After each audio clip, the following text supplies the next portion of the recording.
Charlie Parsons boxing social, bit unorthodox. The camera's doing, the battery's playing up, so we're backing out the iPhone for the interviews. Matthew Macklin, how are you, mate? Not bad. Needs must. I know. Still getting away to get the interviews out. Look, Chris Billam-Smith, another opportunity, another homecoming for him. I know when he was with Matchroom and DAZN, it was what he wanted so bad. Boxer and Sky are able to provide that for him.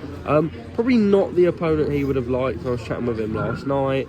But an opportunity to get out before the new year, enjoy Christmas with family and his little one, and still a tough opponent. Yeah, and look, there's a lot of talk about him possibly getting the world title shot after this, so he's got to maintain absolute focus. Can't afford to any slip-ups. You know, he's he had that loss to React for a while back now, and he's been brilliant since. You know, and he was good in that fight, by the way. That was a close fight. So. He's had a great career up to now. Obviously experienced, seasoned, and I think he wants that shot now at a world title. Obviously had that great fight here in the summer with Isaac Chilemba. I think his profile and popularity locally will have gone up several notches off the back of that. Building on that, you know, if he gets the win here tomorrow night, which I fully expect him to get the win, then, you know, hopefully he can get that world title shot in the summer, you know, sometime by the summer anyway, next year. Joel Pataya is the IBF champion. That's the fight that he's sort of looking at. Yeah. I know that just when speaking to Chris last night, it seems like Joel wants to come over and make a bit of a name for himself in the UK. I suppose that can be made for May at the Vitality in front of, you know, in the summer in front of Chris's fans. I suppose you have to sort of give him the edge there, really. It's a clash of styles, but one where he's got the home advantage with him. Look, it'll be, look, is he favourite? Maybe not, but it's a close fight. It's a hard one to pick a winner in. But where he is now, Billam-Smith, with the momentum he's got and the confidence, because confidence is key. You know, and that's why I think a good performance is crucial on Saturday, because he wants to bring that confidence then into that world title shot. Just on the rest of the card, we saw Rocky Fielding didn't make weight, missed it by a pound. Probably will be able to shed that off within the hour, but not ideal. Didn't look amazing on the scales, to be honest. Obviously, he's got a difficult challenge with Dan Aziz. We've seen just how good he is. Obviously, gone up from southern area to English to British, and you know, it's a good fight if Rocky can come in and make the weight and look all right. I think it's a crossroads fight, isn't it? And it depends what Rocky's got left. I mean, the thing with Rocky, he was never. You know, he was never the sharpest boxer in the world, so reflexes, you know, as you get older, leave you and they affect your performances. But he was never really a sharpshooter anyway. But what he always did have was power. He could crack. You know, he heavy-handed, Rocky, so that won't have gone. So he'll be dangerous in this fight. I don't know what his appetite's like now. Probably won't be what it was. We'll see tomorrow. It won't be what it was. This fight will probably tell him what he's got left. So we don't know, so we'll find out. Obviously, the momentum and he's with Dan Aziz, like as you said it there, he's slowly climbed that ladder, hasn't he? He's paid his dues, he's earned his stripes, he's gained that experience, he's seasoned, he's active, he's back in the gym, he fought a while back. You'd have to say he's the favourite in this. Just moving on to the heavyweights, obviously we saw Tyson Fury out against Fury-Chisora in what was sort of a performance. I keep saying to people, it looked like he almost could have ended it at any given moment, really.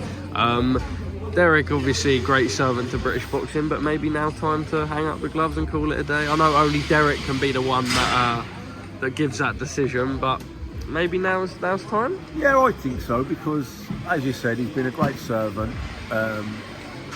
He's had a tough, hard career, Derek, because his style of fighting, you know, seek and destroy, bob and weave, come in, take one to give one. He's took a lot of stick, he's got a good chin, big heart, tough as old boots. So there is a lot of miles on the clock there, and you know, it's a tough old game, boxing, big guys, heavyweights as well. And you know, your health is your wealth, and he's earned plenty as well. So, great character, been brilliant watching him over the years. But yeah, I'd love to see him go out on a, you know, world title shot, you know, at Tottenham Hotspur. Didn't go his way, But you know what I mean. You're going out at the top, Yeah. so I'd like to see that. Fury-Usyk looks to be next. Obviously, people say that a good big man should always beat a good little man. Yeah. What do you think on the fight? And do you think that's right in this situation? Yeah, I mean, if they're exactly the same, either good, you know, either good big should be big small, but like there are a lot more variables Yeah, of course, before that. So you know, styles and all the rest of it, speed. But I think Fury's not just big, is he? He's clever. He's agile. You know, he can move himself. You know, Joshua. The movement of Usyk caused someone like Joshua a lot of problems because Joshua wants to get set and then throw shots. And when you got someone like Usyk, he's always you can't get set. He's always offsetting you. He's always wrong footing you. He's moving. He's not. And so it's a difficult fight for him. That is where Fury can punch on the move. You know, so it'll be less of a problem for him. And I think obviously Usyk's then got he's got a great jab. Fury, he's great at long range. He can pot shot him. He can dictate. I think Fury's the favourite in that fight. Because finally, for me, I know you've done a few interviews now, but Conor Benn, obviously, we've not had any news out yet, but we have seen sort of statements come out and done an interview with Eddie Hearn last week, and sort of the suggestion is, and it feels like a sort of positive, a good result for Conor is going to come out, and that's what the statements are saying. Like I say, it's a bit of a weird thing to comment on at the minute because we don't know all. We just have these statements that have come out. But what do you make of it, and sort of how difficult is it going to be now for him to sort of get that trust back in the British public? You know, something that sort of will be broken there, regardless of the verdict. No, of course. I mean, look, I like Conor Benn. I like him as a fighter. I like him as a person, and I was gutted when that altercation happened. You know, I was really disappointed, and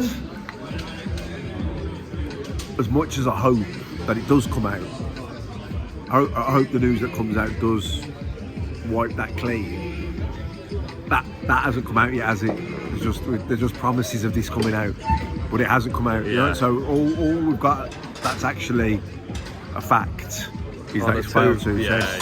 So all the rest is just talk. And so there's no point me commenting on just talk until we know. You know, let's wait and see what.